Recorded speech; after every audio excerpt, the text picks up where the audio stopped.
जब मैं स्टीरियोटाइप हो रहा था, ड्रीम गर्ल बाला, मेरे अंदर और डर आ गया। मुझे लगा कि अब मैं क्या करूँगा, क्योंकि कोई काम वाम देगा नहीं मुझे। मैं टूट चुका था तब, एज़ एन एक्टर टूट चुका था। अब समझ में आ रहा है कि शायद उस टाइम मैं डिप्रेस भी था। मैं सिर्फ फैन नहीं हूँ, मैं जेनुइनली मैं उनको टीचर मानता हूँ। सक्सेस स्टोरी के इस खास एपिसोड में बहुत ही वर्सटाइल एक्टर, बहुत ही कमाल के इंसान हमारे साथ मौजूद हैं, अभिषेक बनर्जी जी की। कैसे हैं अभिषेक भाई? मैं बढ़िया हूँ आशीष भाई, कैसे हैं आप? मैं बढ़िया। और जैसे कि मैं बता रहा हूँ कि कमाल तरीके से आपकी जर्नी के जरिए आप लोगों को इंस्पायर कर रहे हैं। थोड़ा बचपन के बारे में बताइए। बचपन बड़ा सुहाना था। मतलब आई थिंक अलग-अलग जगहों में रहा। मैं कलकत्ता में रहा कुछ साल, फिर दिल्ली में गया, फिर पैदाइश खड़गपुर की। खड़गपुर की, कलपाकम, साउथ तमिलनाडु, और फिर कलपाकम से वापस दिल्ली। ये मेरा सफ़र रहा है। और जिसे कहते हैं कि अलग-अलग प्रांतों के लोगों से मिलना-जुलना, दोस्तियाँ बनाना, फिर टूट जाना, क्योंकि हम जब एक जगह से दूसरे जगह जाते हैं तो फिर दोस्त एकदम से नए बनते हैं। तो जिसे कहते हैं ना, इसलिए शायद कहीं न कहीं वो आज भी, और मेरे टेस्ट बड्स जो हैं वो इंडिया के हिसाब से काफ़ी ज़्यादा, जिसे कहते हैं, इवॉल्व्ड हैं। आप मुझे कहीं भी फेंक दें, मैं वहाँ का लोकल खाना खा सकता हूँ, या लोकल बातचीत कर सकता हूँ। तो आई थिंक काफ़ी इंटरेस्टिंग बचपन था। पिताजी काफ़ी स्ट्रिक्ट भी थे, ऑब्वियसली, बिकॉज़ वर्दी वाले हमेशा स्ट्रिक्ट होते हैं।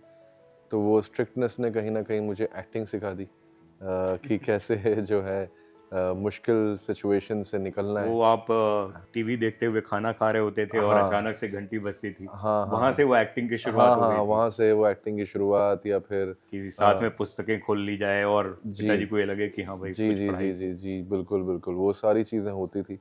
और और मेरे ख्याल से खाने का भी जुड़ाव जो है वो माता श्री की वजह से है, श्रीमती सुमीरा जी। जी, जी, जी। उनके मेरे ख्याल से उनके जैसा खाना बहुत कम ही लोग बना पाते बिल्कुल, होंगे। आपको ये पता किसने बताया मुझे पता नहीं, बट एक्चुअली ये सच बात है। मतलब मेरे जितने भी दोस्त हैं, या जो मेरे एक्स बॉस रहे हैं, गौतम कृष्ण जिंदानी, वो आज भी बोलते हैं, जब भी मम्मी घर आती है तो एक दावत जो होती है वो मेरे पुराने दोस्तों के लिए हमेशा होती है, क्योंकि I think she is an exceptional cook, and also because कि अलग-अलग जगहों में रही हैं।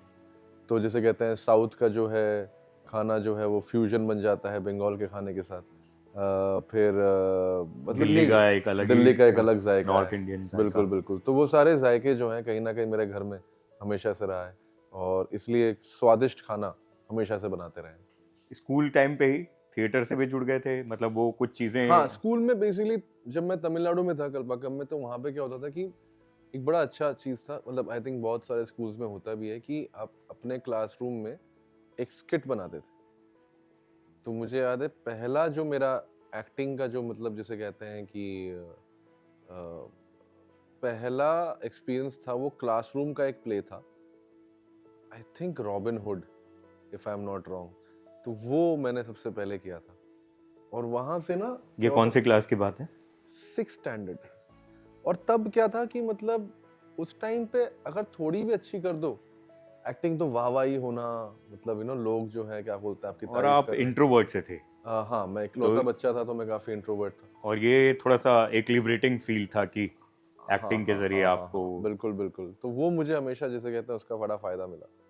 तो वो जब क्लास में जब थोड़ा-सा फ़ेम वगैरह मिला ना, कि तो मुझे लगा यार ये तो अच्छी चीज़ है, तो मैं उसको कंटिन्यू करता रहा। और शायद इसलिए भी क्योंकि मुझे पहले से ही थोड़ा-सा एक्टिंग का नैक था। ज़्यादा ज़ोर से बोलना, एक आवाज़ में एकदम होना, या फिर प्रोनंसिएशंस करेक्ट होना हिंदी के, क्योंकि वहाँ पे तमिलनाडु में हिंदी बहुत कम लोगों को आती थी।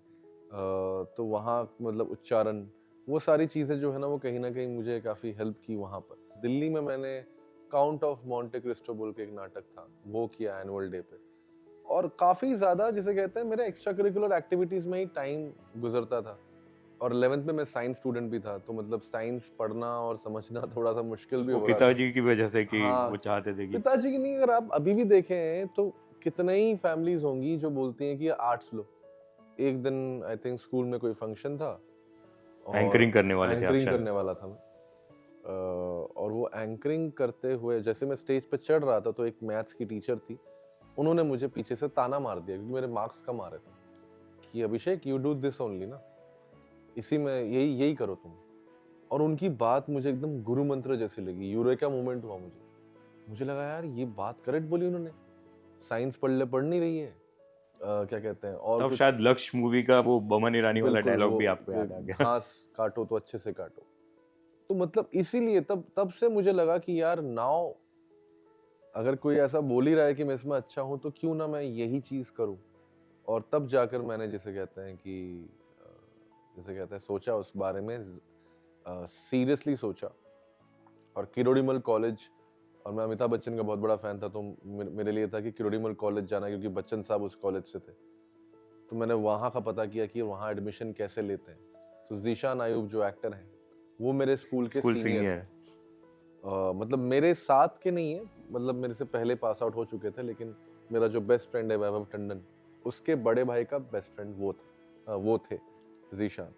तो ज़ीशान से मिला मैं, और ज़ीशान ने मुझे बताया कि किरोड़ीमल कॉलेज में एक नाट्य संस्था है प्लेयर्स नाम का, और वहाँ पर आपको ECA ऑडिशन देने पड़ते हैं, और ECA ऑडिशन से आपका सिलेक्शन हो सकता है। सोचिए, एक्स्ट्रा करिकुलर एक्टिविटीज का एक ऑलमोस्ट एंट्रेंस एग्जाम टाइप है कि आप जो है वो उसको आप ज्वाइन कर सकते हैं। और वहाँ से मुझे पहली बार लगा कि हाँ ये चीज़ मुझे करनी है, और मैं कॉलेज में गया, मैंने ऑडिशन दिया, 2 दिन का वो राउंड था, और मैं सेलेक्ट हो गया और मेरा एडमिशन हो गया किरोड़ीमल कॉलेज में, जो कि बहुत मुश्किल था, क्योंकि दिल्ली यूनिवर्सिटी में उतने बड़े कॉलेज में आपको तभी एडमिशन मिल सकता है जब आपके 95 के ऊपर हैं मार्क्स, और मेरे कुछ 63 थे। तो मैं बड़ा खुश था कि मतलब बिना ज़्यादा पढ़ाई किए जो है पिताजी तो मुझे, दयाल सिंह कॉलेज में चाहते थे, जी इवनिंग कॉलेज में, दयाल सिंह इवनिंग कॉलेज में उन्होंने मेरा एडमिशन ऑलमोस्ट करा दिया था। लेकिन मम्मी यहाँ पर मम्मी सपोर्ट लेके में। गए। मम्मी ने एक्चुअली मुझे सबसे ज्यादा, अगर मुझे किसी ने सपोर्ट किया मेरे फैमिली में, तो मम्मी ने की। उनको मतलब हर माँ के लिए ये होता है कि मेरा बेटा लाखों में एक है, पर उनको बचपन से ही ये बात पता थी कि यार तुझ में कुछ बात है, तुझ में कुछ क्वालिटी, हमेशा बोलती रहती थी मुझे, जो हर माँ बोलती, तो आप उतना सीरियसली लेते नहीं हो। But now when I think about it, I am like शायद मेरी माँ ने बहुत पहले मेरे अंदर एक टैलेंट देख लिया था। एक्चुअली कास्टिंग डायरेक्टर वो थी। जी, मेरे घर में तो कास्टिंग डायरेक्टर वही थी, तो उन्होंने मुझे क्या कहते हैं बहुत सपोर्ट किया, और तब जाके मैंने किरोड़ीमल कॉलेज में वो 3 राउंड्स क्लियर की, और फाइनली मैं एक्टर बना। आपके सीनियर्स कौन थे उस समय? दिवेंदु, दिवेंदु, जो मुन्ना हाँ, भैया, वो 1 साल सीनियर थे। हाँ वो मेरे 1 साल सीनियर थे। और ज़ीशान आयूब, अली अब्बास भी थे। अली अब्बास वो पास आउट हो चुके थे, चुके थे। लेकिन अली भाई जो हैं वो आते रहते थे, तो अली भाई के साथ जो बॉम्बे में पहली बार आया था, तो अली भाई को मैंने फोन किया था, यशराज बुला लिया था यशराज उन्होंने। बुलाया था, और मैंने साक्षात यश यश जी को चोपड़ा देखा। जी को देखा। और वो मेरे लिए बहुत अच्छा दिन था, क्योंकि मुझे लगा था कि वाह कितनी अच्छी शुरुआत है कि आप पहले दिन बॉम्बे में किसी ऑफिस में आए हो और आपको one of the biggest legends of Indian cinema के दर्शन हुए। तो हाँ, ये सब थे। राजशेखर लिरिसिस्ट, ये सब हमारे सीनियर थे। हिमांशु शर्मा जो राइटर हैं, आनंद राय के साथ जो लिखता है, बिल्कुल बिल्कुल, और भी बहुत सारी फिल्में। तो बस मतलब वहाँ से कहीं ना कहीं उस कॉलेज ने मुझे बहुत साथ दिया। लेकिन एक इम्पॉर्टेंट चीज़ और बड़ी कमाल की आपके साथ ये रही कि आपने फाइनल ईयर में एग्ज़ाम नहीं दिया, हाँ। डिग्री नहीं ली, और उसके पीछे भी बहुत आपका लॉजिक बहुत कमाल का है। मैं 3rd ईयर में था, मैं थोड़ा बोर हो गया था, यार कितना पढूं, क्या करूं, ये हो रहा था, और मैं चक दे इंडिया के ऑडिशन के लिए चला गया। मुझे उस दिन समझ में आया कि जैसे हर फील्ड में एक एंट्रेंस एग्जाम होता है, वैसे ही हमारे फील्ड में एंट्रेंस एग्जाम जो है वो ऑडिशन। तो मैंने जो है वहां पर आई बॉयकॉट एग्जाम लिखा था मैंने पेपर पे, और फिर 1 से 1.5 साल बाद जब रिजल्ट की बात आई, तो मैंने कोशिश भी की अपने पिताजी को स्कैम करने की। तो मैंने क्या किया, उन्होंने मुझसे डिग्री मांगी, मैंने एक पुरानी डिग्री ली दोस्त की, और उसको मैंने दूसरे दोस्त को बोला, उसने लैपटॉप में कंप्यूटर पे उसमें स्कैन वैन करके मेरा नाम लगा दिया, ठीक है, और वो डिग्री जो उसने मुझे दे दी, और वो डिग्री लेके मैंने पापा को दे दी। पापा ने वो डिग्री पढ़ा और 10 सेकंड के अंदर चांटा मारा। तो मुझे लगा यार इनको कैसे पता चला, और गलती मुझसे ही हो गई थी कि मैं डेट चेंज करना भूल गया था। मतलब मुझे ये समझना है कि वो इतना बड़ा फैसला आपने ले लिया। मुझे एक तो समझ में आ रहा है कि आप एकदम फोकस थे और दूरदर्शिता आपको एकदम क्लियर दिख रहा था कि भाई अब मुझे मालूम है कि प्लान बी लेके नहीं और चलना मुझे है। एग्जैक्टली मेरा मेन ये था कि अगर मैंने, मुझे पता नहीं, बच्चे भी थे ना यार, तब लगता था कि यार कोई डिग्री आ गई तो कहीं ऐसा ना हो कि कभी मैं हार मान के मैं ये बोलूं कि मुझसे अब नहीं होगा, मैं कोई और काम कर लेता हूं। बहुत जल्दी ना यहाँ पे आपको एक हार की फीलिंग आ सकती है। हाँ। जब बहुत साल तक कुछ काम नहीं बनता है और कुछ बन नहीं रहा होता है आपके करियर का, तो चूंकि मेरे पास कोई और डिग्री नहीं थी, मेरे पास कोई और रास्ता नहीं था, बजाय इसके कि मैं इसी फील्ड में काम करूं और कुछ भी करके, कोई भी मेहनत करके जो है अपने आप को इस मुकाम पर लेकर आऊं कि जहां मुझे ये टेंशन लेने की जरूरत ना हो कि अब मुझे फील्ड चेंज करना पड़ेगा। थप्पड़ खाया उसके बाद में ये पूरा जो सर देखिए, एपिसोड हुआ होगा। थप्पड़ तो बहुत खाए हैं, ऐसी बात नहीं है, थप्पड़ लात घूसे।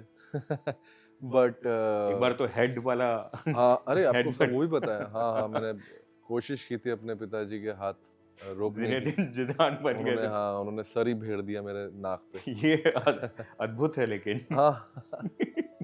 नहीं मतलब अभी यार बड़े क्या कहते हैं, फौजी आदमी थे, तो उनके वो जो जैसे कहते हैं कॉम्बैट की आदत थी उनको, और मुझे समझ में आया कि वो उनका इंस्टिंक्ट है।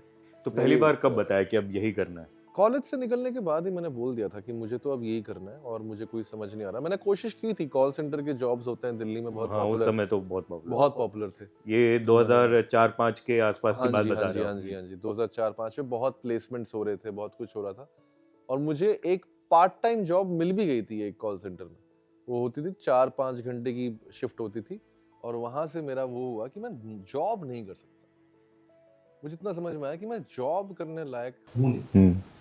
एक जगह मैं बैठ नहीं सकता। ये मुझे आज भी प्रॉब्लम है। मुझे सेट पे भी मैं मतलब मुझे बड़ा मुश्किल होता है कहीं भी एक जगह बैठ के। अगर मैं घर पे हूँ तो मैं इस सोफे पे हमेशा बैठा रहूंगा। अगर मैं घर से बाहर हूँ तो मैं एक जगह बैठ ही नहीं सकता। तो मेरी बहुत बड़ी प्रॉब्लम थी। मैंने कॉपीराइटिंग की जॉब भी करने की कोशिश की एड एजेंसीज में। मुझे एनडीटीवी बैंगलोर में मेरी एक प्लेसमेंट हुई थी, एक नौकरी मिली थी मुझे, वहां भी नहीं गया मैं। बट जो छोटी छोटी नौकरियां होती थी, वॉइस ओवर करना, थिएटर सिखाना कॉलेजेस में जाके, प्लेस बनाना उनके ये लिए, इस बीच में गुस्ताखी माफ शुरू हो चुका गुस्ताखी था, माफ भी उसी टाइम, एनडीटीवी वाला। एनडीटीवी उसी टाइम कर तो रहा था। मिमिक्री भी कर रहे थे। जी जी जी। वो सब मैं वहां पे करता था। तो जो पैसा मुझे मिलता था उस जमाने में, आई थिंक 10-15 हजार रुपए अगर आपके जेब में है महीने के, तो आपने बहुत कमा लिए। 10-15 हजार भी छोड़िए, अगर आपने 7-8 हजार रुपए भी कमा लिए ना, तो भी आपका महीना चल जाता। ये एनडीटीवी में मिमिक्री जो कर रहे थे गुस्ताखी माफ में, वो मेरे ख्याल से मिस्टर बच्चन के आप करते थे। बच्चन जी का करता था, कभी कभार आई थिंक राजनाथ सिंह का भी करता था मैं, ठीक है। और फिर आएगा सचिन सचिन तेंदुलकर। का। और दीज आर द मतलब लेकिन अलग अलग चीजें मिस्टर करता। बच्चन का आपकी लाइफ में बहुत ज्यादा मेरे ख्याल बहुत से ज्यादा प्रभाव रहा प्रभाव है, है। मतलब यार कमाल का अभिनेता है और उनसे काफी कुछ सीखने को मिलता है और आई थिंक सीखना चाहिए भी, कि इतने वर्षों तक इंडस्ट्री में काम करना और अपना एक जिसे कहते हैं रुतबा मेंटेन करना और अभी भी रेलेवेंट रखना अपने आप को, और 82 साल की उम्र में कल की जैसी फिल्म में एक्शन करना, ये सबकी बस की बात नहीं है। और ये सिर्फ और सिर्फ पैशन फॉर सिनेमा या पैशन से नहीं आता है, बहुत डिसिप्लिन चाहिए और बहुत पढ़े लिखे इंसान है यार, बहुत ज्यादा पढ़े हुए हैं। मतलब मैं तो उनके साथ एक फिल्म की मैं थी, अभी उस पे ही आने वाला हूँ, तभी मैं क्योंकि आपकी आपकी लाइफ के एक तरीके से द्रोणाचार्य हैं वो। जी जी और जी वो लाइफ फुल ऑफ सर्कल आप, मैं देख रहा हूँ कि जी जी सेक्शन जी 84 में आप उनके साथ काम जी कर जी रहे हो। और मुझे लगता है मैं वो जो 10 मिनट का मोनोलॉग है उस पे भी आना चाहूँगा, जी। जो आपके साथ है, और जो वो पब्लिक को देखते हुए उनको बोलना था लेकिन वो आपको देखकर बोलते हैं, और उस समय क्या फीलिंग थी आपकी? मेरे आंखों में आंसू थे। मतलब मैं, कैमरा तो मेरे पीछे था, मैं तो बस उनके क्यू के लिए खड़ा हुआ था। उन्होंने आंसू नहीं देखे होंगे क्योंकि वो बहुत दूर खड़े थे मुझसे और काफी मग्न थे अपने परफॉर्मेंस में। और थैंक गॉड मेरे पे कैमरा नहीं था, क्योंकि मैं कैरेक्टर से बाहर निकल चुका था। मैं उस कैरेक्टर में नहीं था जिस कैरेक्टर मुझे होना चाहिए था, क्योंकि मेरे लिए बड़ा सबलाइन था। कहीं ना कहीं ऐसा लगा कि पूरी दुनिया रुक गई है, टाइम रुक गया है, समय रुक गया है। एक तरह का जिसे कहते हैं कि एक नया स्टार्ट मिला मुझे उस दिन, लेकिन उसके पहले वो डांट भी पड़ चुकी थी। क्योंकि मैं उनके पैर छूने गया था। अब मुझे क्या पता कि उनको ये बात अच्छी नहीं लगती। और शिष्य गुरु का रिश्ता है, भले उनको ना पता हो, मेरे लिए तो है।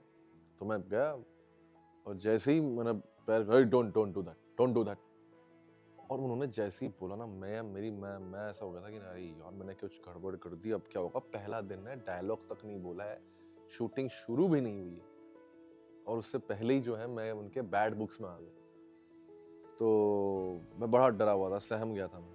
लेकिन थैंकफुली रिबू दास गुप्ता जो डायरेक्टर थे, वो जानते थे कि मतलब मैं कितना बड़ा प्रशंसक हूँ उनका, और मैं उन्हीं के कॉलेज से आता हूँ। तो उन्होंने 10-15 मिनट बाद ही बच्चन साहब को बोला कि अरे ये आप ही के कॉलेज का है, and that's when the ice ice breaking. Broke. उन्होंने मुझे बोला अरे तुम किरोड़ीमल से हो, and then we started. Then ऐसा लगा कि मैं किसी वृद्ध इंसान से नहीं, बल्कि एक कॉलेज के सीनियर से बात कर रहा हूँ। तो वो जो लक्ष्य वाली बात थी, वो कहीं ना कहीं क्लियर हुई उस दिन मेरे अंदर कि कुछ तो सही कर रहा हूँ मैं, कहीं तो करेक्ट चीज जा रही है, कि मैं यहाँ तक अगर पहुंचा हूँ, इनके सामने अगर मैं खड़ा होकर डायलॉग्स बोल रहा हूँ और फुल फ्लेज जो है जिसे कहते हैं एक्टिंग कर रहा हूँ। और मेरी हमेशा से इच्छा यही थी, मेरे को बहुत बार मुझे ऐसे मौके मिले जब मैं उनसे हाथ मिला सकता था या ऑटोग्राफ ले सकता था या फोटो खिंचवा सकता था। लेकिन मैंने अपने आप को हमेशा बोला कि नहीं, मैं सिर्फ फैन नहीं हूँ, मैं जनरली मैं उनको टीचर मानता हूँ। और मैं यही चाहता था कि मेरी जब पहली मुलाकात हो उनसे, यार पहली बार मैं जब उनसे रूबरू हूँ, तो वो एक सेट पे हो एज ए को एक्टर। और उन्होंने मैंने किताब मेरे पास है उनकी, तो उस पर मैंने उनका ऑटोग्राफ भी लिया। उन्होंने भी मुझे उस ऑटोग्राफ में एक ही चीज लिख के दी थी, वो such a joy to act with you. और वो बात मेरे लिए सबसे ज्यादा इंपॉर्टेंट है कि मैं उनके साथ एक्टिंग करके आया, सिर्फ मुलाकात करके। तो भाई दिल्ली में गुस्ताखी माफ और ये सब कर रहे थे, पहली जॉब क्या थी वैसे अगर फुल फ्लेज देखें, और सैलरी क्या थी? गार्गी कॉलेज में थिएटर सिखाता था मैं। सैलरी मुझे याद नहीं है, सच में बताऊं, सैलरी मुझे कितनी मिलती थी क्या था, पर इतनी मिलती थी कि मतलब मैं अय्याशी भी कर पाता था और अपने घर का रेंट भी दे पा रहा था। और मेरी गर्लफ्रेंड भी गार्गी कॉलेज से थी, तो मुझे बहुत सारे क्या कहते हैं चीज़ें मिली अपने फर्स्ट जॉब से।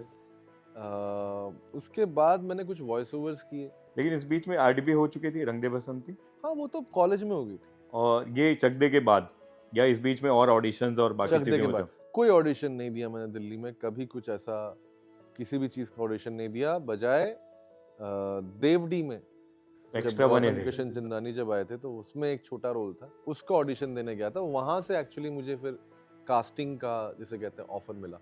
गौतम सर ने मुझे बोला कि जब भी बॉम्बे आओगे मुझे बताना, मैं तुम्हारे लिए एक जॉब रखूंगा।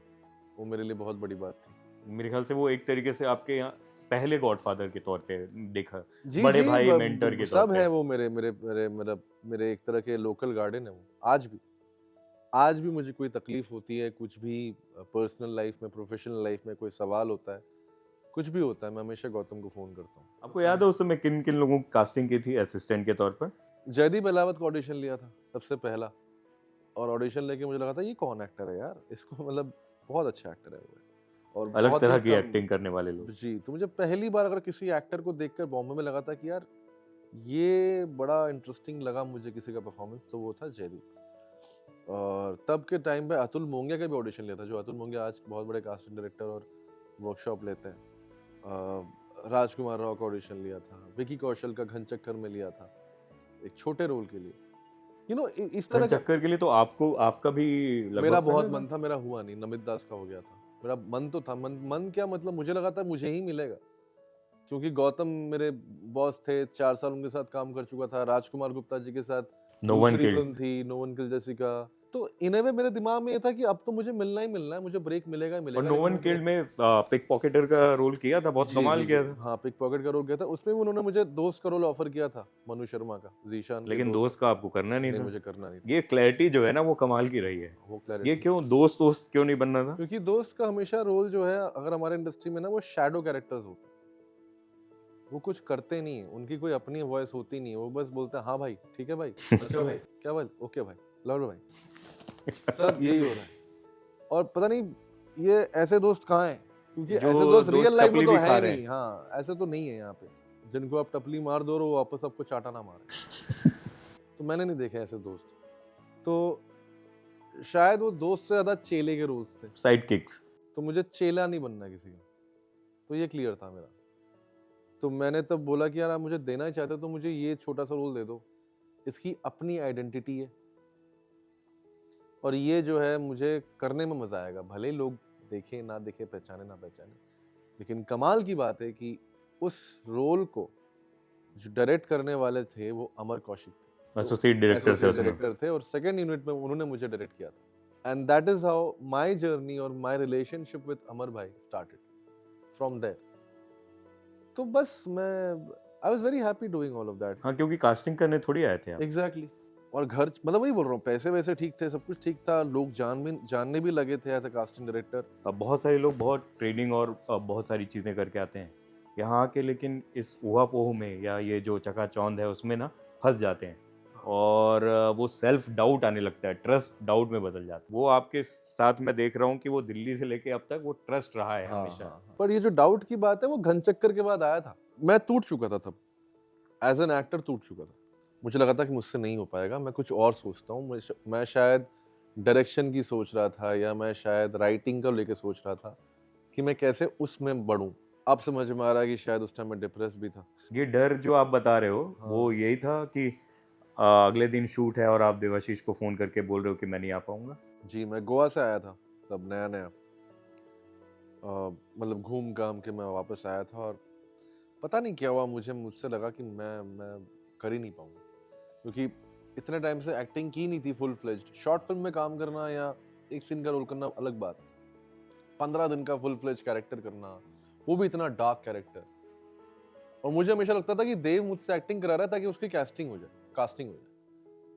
तो मुझे कभी ऐसा बीच में जब विश्वास टूटता है ना, तो आपका इतना गंदा टूटता है कि आप ये वो भूल जाते सेल्फ हो कि डाउट आने आप, हाँ, सेल्फ डाउट इतना आ जाता है कि आपको लगता है कि नहीं, तुम में कोई बात है ही नहीं, कोई तुम पे शायद फेवर कर रहा है। और मैं फेवर नहीं, मुझे पसंद नहीं एक्टिंग में स्पेशली कि कोई फेवर कर दे। मुझे लगता है कि वो टैलेंट पे होना चाहिए।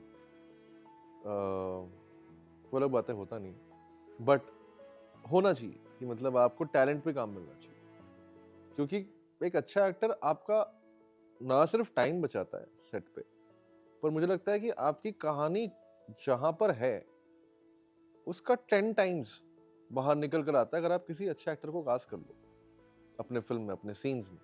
बहुत बड़ा फर्क पड़ता है। अगर आप मृणाल सेन है तो शायद नहीं, फिर आपको एक्टर्स की जरूरत नहीं है, आप कौवे से एक्टिंग करा सकते हैं। बट अगर आप मृणाल सेन नहीं है तो फिर आपको एक्टर्स की जरूरत है। और ये बात मैं जिसे कहते हैं दिल से मानता हूँ। क्योंकि एक राइटर एक सोल से लिखता है, एक डायरेक्टर एक सोल से, एक स्पिरिचुअल एक्सपीरियंस है जहाँ पे आप कोई बात कहना चाहते हैं, कम्युनिकेट करना चाहते हैं।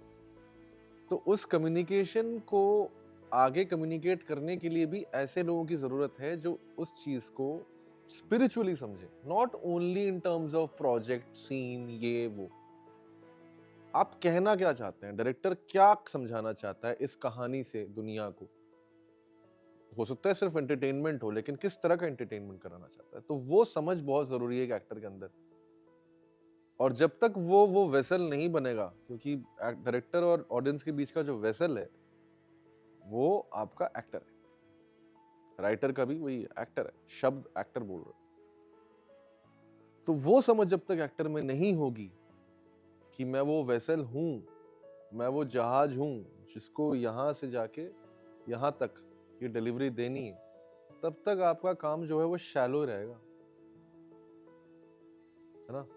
तो आई थिंक वो अंडरस्टैंडिंग मुझे तब थी कि हाँ मुझे कुछ आता है, लेकिन मुझे ये गारंटी नहीं थी या वो बिलीफ नहीं था कि मैं वो वेसल हूँ। थोड़ा हिल गए थे उसमें। मैं थोड़ा हिल गया था।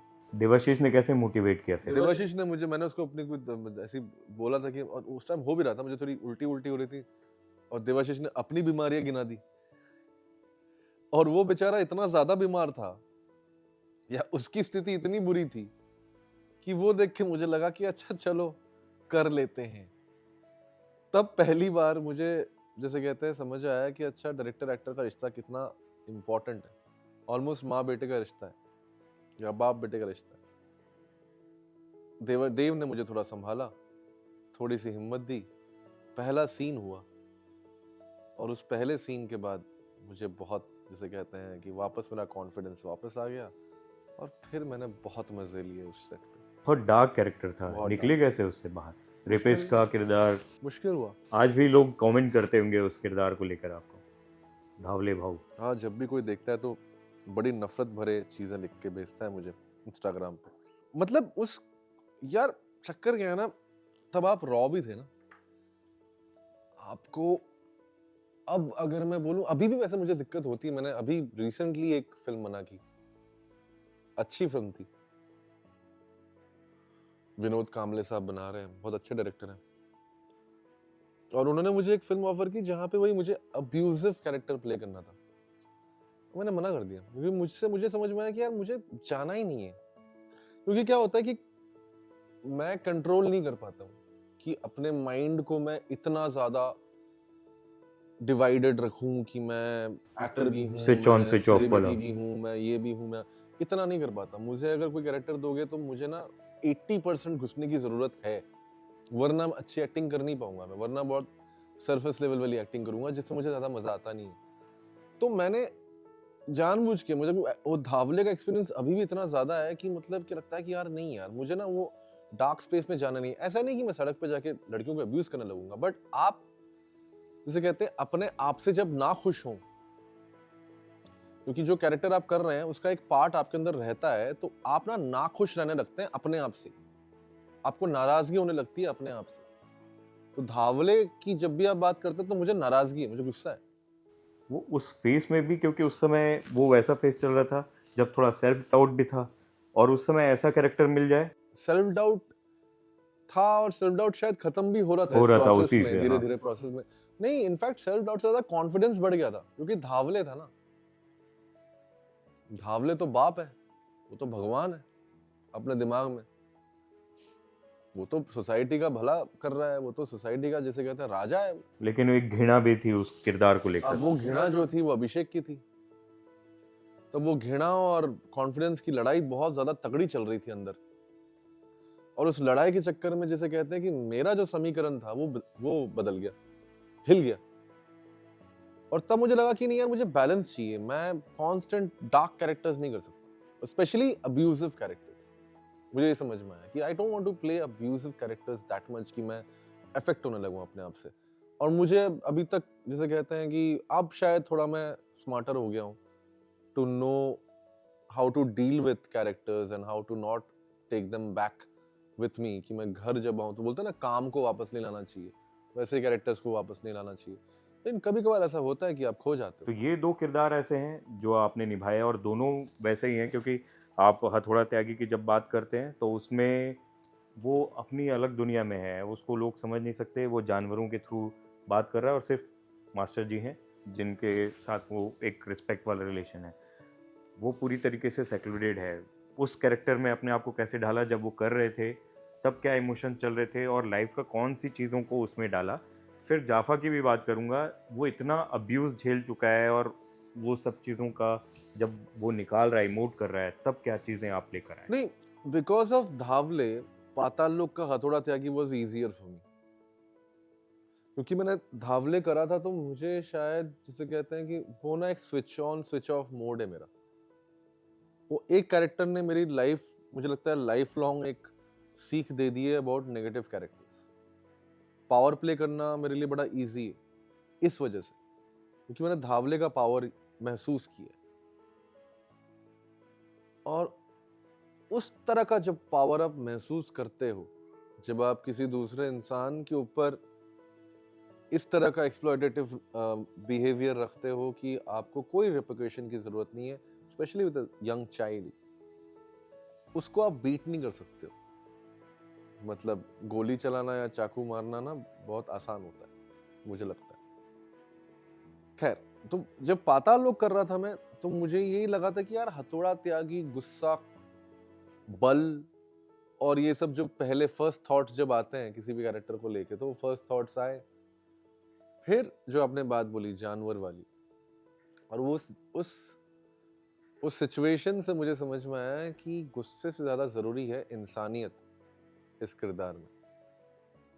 और वो इंसानियत ने मुझे कहीं ना कहीं, जैसे कहते हैं, उस कैरेक्टर को करने के लिए शक्ति दी। It was more about pain. मुझे वो दर्द दिखाना था उस किरदार का, मुझे गुस्सा नहीं दिखाना।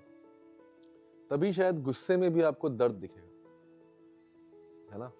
जो मारने वाला सीन है उसमें गुस्सा है, क्योंकि उसमें बहुत दर्द है, और वो दर्द जो है ना, वो शोषण का दर्द, वो दर्द जो है वो आपको उस सोसाइटी का दर्द है, जो सोसाइटी आपको कभी सपोर्ट नहीं करती है, क्योंकि आप किसी पर्टिकुलर वर्ग से आते हो, या कास्ट से आते हो, या रिलीजन से आते हो।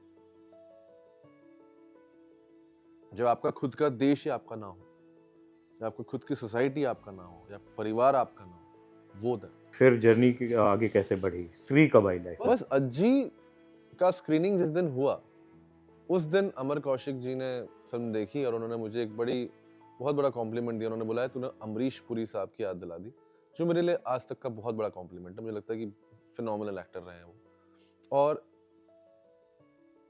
उन्होंने आई थिंक कुछ महीने बाद ही उनकी फिल्म शुरू हुई, स्त्री, और मैंने उनको फोन किया, मैंने बोला अरे फिल्म बना रहे हो फिल्म बना रहे हो तो मैं रोल क्यों नहीं कर रहा हूँ? तो उन्होंने मुझे बोला तुझे जना का ऑडिशन देना है, और मुझे नहीं देना था क्योंकि मुझे बिट्टू का ऑडिशन देना था। मैंने उनको सबसे पहले पता चीज क्या पूछी, हीरो का दोस्त तो नहीं है क्योंकि जैसे मैंने कहा मुझे हीरो का दोस्त नहीं करना था। उन्होंने बोला नहीं, ये हीरो का दोस्त नहीं है।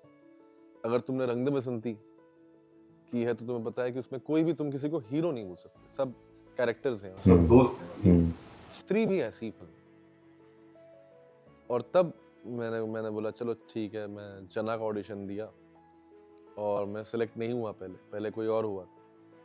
और वो एक्टर जो था वो दोस्त नहीं था, लेकिन मैं उसको जानता था। और ईपी ने, जो उस फिल्म में ईपी थे, उन्होंने मुझे उसके साथ नेगोशिएट करने के लिए बोला, पैसे आपको? मुझे बोला, क्योंकि मैं कास्टिंग में था, वो मुझे जानती थी। उन्होंने मुझे बोला कि तू कर देगा, क्योंकि वो जो कास्टिंग डायरेक्टर था उनका वो नहीं कर पा रहा था, वो शायद यंग था, शिव नया ही था, पहला फिल्म था उसका। तो मैंने नेगोशिएट भी किया पैसे, लेकिन मुझे दिल में बुरा भी लगा कि यार मेरे को नहीं मिल रहा है रोल जो आप बोल रहे थे ना। और मुझे पता नहीं क्यों लग रहा था कि ये रोल मैं बहुत अच्छा करूँगा। मुझे जब जोना का ऑडिशन दिया था मैंने, मुझे ऑडिशन देते लगा था कि यार ये मैं बहुत अच्छा करूँगा, ये मुझसे अच्छा कोई कर नहीं सकता। मैंने अमर भाई को बाद में बात बोली भी थी, अप्रूव भी कर दिया आपने कि मैं अमर भाई ये मैं ही कर सकता हूँ और कोई नहीं कर सकता। और उन्होंने कुछ टाइम बाद पता नहीं क्या हुआ, दिनेश विजन साहब को जो है वो दूसरे एक्टर का ऑडिशन देखने के बाद उनको लगा कि एक और ऑप्शन होना चाहिए। तब अमर भाई ने मेरा ऑडिशन देखा, और वो ऑडिशन देखने के बाद दिनेश सर ने बोला कि भाई इसको करते हैं, यही है जना। और राज एंड डी के थे, और वो सब लोगों ने बोला कि हाँ अभिषेक को ट्राई करते हैं। और मेरी रीडिंग हुई और फाइनली जाके मुझे वो किरदार मिला। तो एक तरफ धावले और एक तरफ मासूमियत से भरा एकदम जना, थैंक गॉड, एकदम डाइवर्स रोल। Thank God. वो प्रोसेस क्या था जना को करने का? जना को करने का बहुत सिंपल प्रोसेस था। मैं अपने जैसे बोला छोटा गोला तो मैं चला गया अपने घर माँ बाप से मिलने। एक हफ्ता रहा उनके साथ, और एक हफ्ता रह के मैं गोला बन गया। और जना जो है वो मेरे रियल लाइफ, जो कहते हैं आप कि वो गोला से ही इंस्पायर्ड है। मैं जब बच्चा था, छोटा था, तो मैं उतना ही इनोसेंट और उतना मिलावट नहीं थी जिसमें, बिल्कुल कोई मिलावट नहीं थी। और माँ से भी उतना प्यार, ममाज बॉय, सारी चीज़ें एकदम वही थी। दोस्तों के लिए प्यार, क्योंकि मेरे कोई भाई बहन है नहीं, तो मेरे जो दोस्त हैं वो मेरे भाई बहन हैं। स्त्री के सेट से सबसे खूबसूरत बात जो याद हो अभी भी? पता नहीं क्यों, लेकिन मैं हमेशा ये बात बोलता हूँ जब भी कोई पूछता है कि मेरे लिए कोई एक मोमेंट नहीं है स्त्री में, मेरे लिए वो पिकनिक है जिसके लिए मुझे पैसे मिल रहे हैं और शोहरत मिल रही है, अपने पसंदीदा लोगों के साथ वक्त बिताना। इससे ज्यादा लकी मैं नहीं मानता कि कोई हो सकता है, कि अब अपने सबसे फेवरेट लोगों के साथ हो। अमर भाई से शुरू करते हैं, राजकुमार राव, अपार, हम तीन तो दोस्त हैं ही, श्रद्धा, पंकज भाई, पूरा क्रू, डीओपी, राइटर नीरेन भाई, जिष्णुदा, आर्ट डायरेक्टर मयूर, चीफ एडी अभिषेक कपूर, विधि, ये सब मेरे दोस्त हैं। और सब मतलब मैं उनको वैसे ही देखता हूँ, मतलब तो उनके साथ रहना, खाना पीना, बातें करना, एक दूसरे को गाली देना, कुछ खराब कर देना तो उस पर डांट पड़ना, ये सारी चीजें मुझे बड़ी अच्छी लगती है। I think film making is all about that, कि आप एज अ टीम कैसे काम कर रहे हैं, बिना ये सोचे कि इससे मतलब जो है उसका भला होगा, उसका फलाना होगा, ये सब बात की बात। भाई 300 करोड़ वाली फिल्म आ चुकी थी, लेकिन उसके बाद एक फेज वैसा वाला आया जो पहले, जिसको आप नेगेटिव फेज या डिप्रेशन वाला बोल सकते हैं, ये क्या था? ये जब मैं स्टीरियोटाइप हो रहा था, ड्रीम गर्ल, बाला, वही है कि मतलब क्वर्की इतना हो रहा था कि मुझे बस वही रोल मिल रहे थे। और कोविड से पहले तक 2018, 2019, 2020 पाताल लोक मैंने कर ली थी, लेकिन पाताल लोक तब तक रिलीज नहीं हुई थी।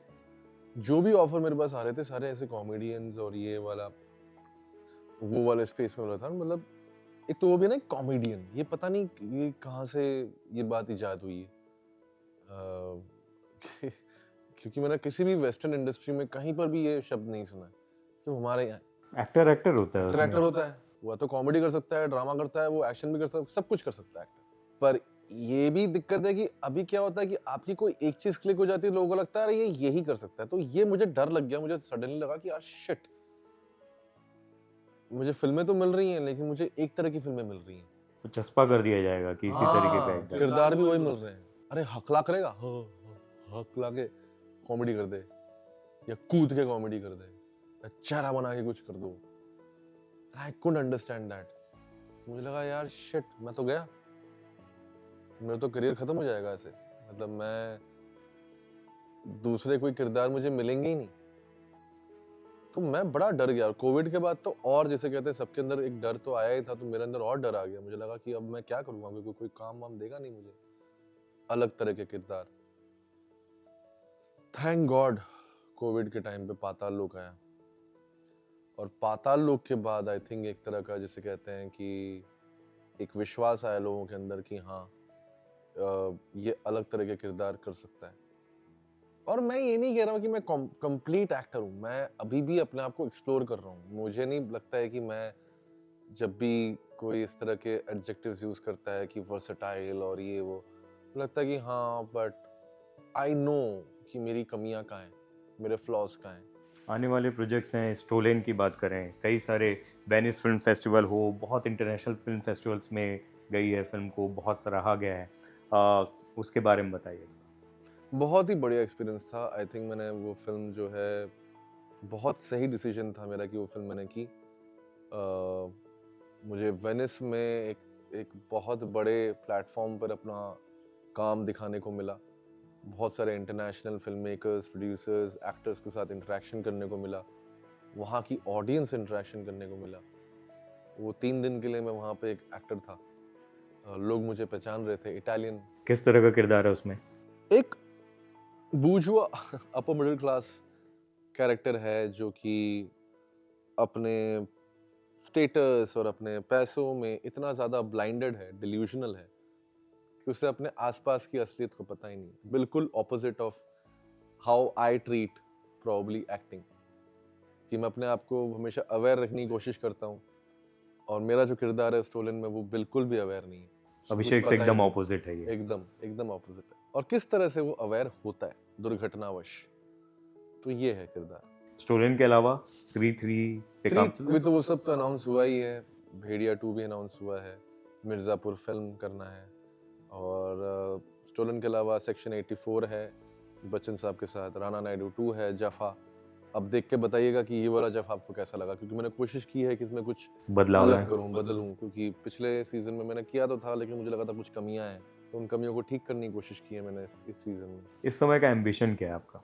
टू क्रिएट एन एग्जाम्पल यार, my ambition is that to create an example through me, hopefully, कि it doesn't matter कि आप कौन से बैकग्राउंड से आते हैं, it doesn't matter कि आप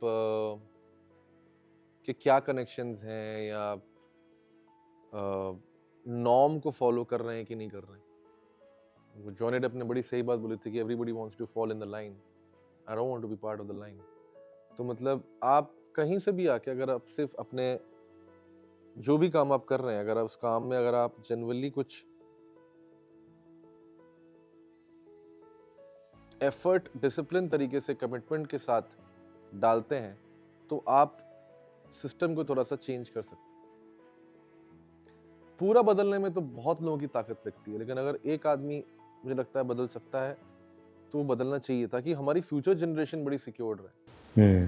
क्योंकि it can't be only about specific things, जो हमेशा बोला जाता है ना कि यार फिल्म कर ली अब ये करना है। अब तुमने ये कर लिया तो अब तुमने ये नहीं किया तो फिर तुम ये नहीं बनोगे, वो नहीं बनोगे। ये जो नोशंस है ना, उनको थोड़ा सा हटाना है। और पैसों की लालच भी, मतलब जैसे कहते हैं, आई थिंक कंट्रोल करवाना है। तो आई थिंक मेरा एम्बिशन इस वक्त यही है कि I want to do an experiment on me only, ताकि मैं एक अपने लिए भी, मेरे लिए इंपॉर्टेंट है कि मैं वो एक्सपेरिमेंट करूं, ताकि मैं डिसिप्लिन रहूं। वरना मैं बहुत लेट बैक भी हो सकता हूं, है ना? क्योंकि आपको लगता है कि हाँ चलो गाड़ी तो चली रही है तो मतलब आगे भी चल जाएगी, बट वो गाड़ी कौन से सड़क पे चलानी है वो आप पे है, कौन से डायरेक्शन लेनी है वो आप पे है। तो मैं just trying to create that. Aunty uncle कितना प्राउड फील करते हैं आई एम श्योर बहुत करते हैं। कि आप इंस्पायर कर रहे हो, इतने सारे लोगों के लिए इंस्पिरेशन हो। सबसे टफ इस पूरे जो जर्नी है उसमें क्या चीज़ रही है? अपने आप को कंट्रोल में रखना, क्योंकि कभी कभार आप बह भी सकते हो, और कभी कभार आपकी रियलिटी से ना आपका रिलेशनशिप टूट जाता है, क्योंकि आप बॉम्बे की रियलिटी में चले जाते हो। वही मैं बोल रहा हूँ कि events, parties, being a part of a gang, वो सारी चीजें आपके लिए ज्यादा इंपॉर्टेंट बन जाती है आपके रियल लाइफ से। आपके साथ हुआ है? बिल्कुल हुआ है, बिल्कुल हुआ है। कि मतलब you don't feel important if you are not invited to a certain place और सर्टेन सिचुएशन, एंड देन फिर बाद में लगता है कि एक मिनट, ये क्यों इम्पोर्टेंट है मेरे लिए? क्योंकि फाइनली जब ऑडियंस थिएटर पे आती है, तालियां बजा रही है, वो तालियां इसलिए नहीं बजा रही है क्योंकि मैं उस इवेंट पे था, वो तालियां इसलिए बजा रही है क्योंकि मैं स्क्रीन पे अच्छा काम कर रहा हूँ।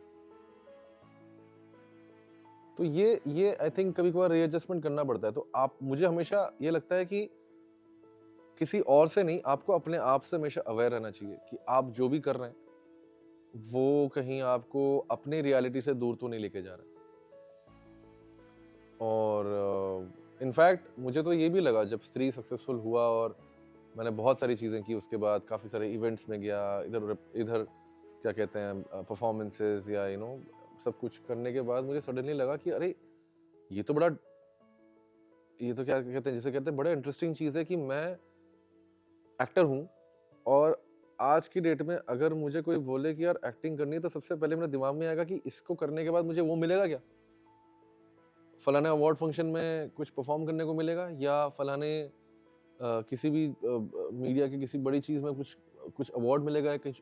तो ये जो चीज है ना, वो बड़ी दिक्कत वाली, क्योंकि कहीं ना कहीं ये भी रियलाइज हुआ कि आपका जो पास जो अपना टाइम था, जिसकी वजह से आप अच्छे एक्टर बने हो, वो हट जाता है। डर है किसी बात का? एक ही बात का डर है कि कहीं मैं लेड बैक ना हो, क्योंकि मुझे बड़ा डर लगता है लेड बैकनेस से, क्योंकि मैं बड़ा लेजी इंसान रहा हूँ। तो कभी कभार मुझे लेजीनेस से डर लगता है कि मैं लेजी ना हो जाऊं, कि कहीं ऐसा तो नहीं है कि मतलब मैं इतना कंटेंट हो जाऊं अपने अंदर कि मैं अपनी ही हार्डवर्क करना भूल गया, मैं या अपना ख्याल रखना भूल गया। लास्ट सवाल, सक्सेस क्या है आपके लिए? सक्सेस मेरे लिए actually the number of countries I have travelled, वो मेरे लिए सक्सेस है।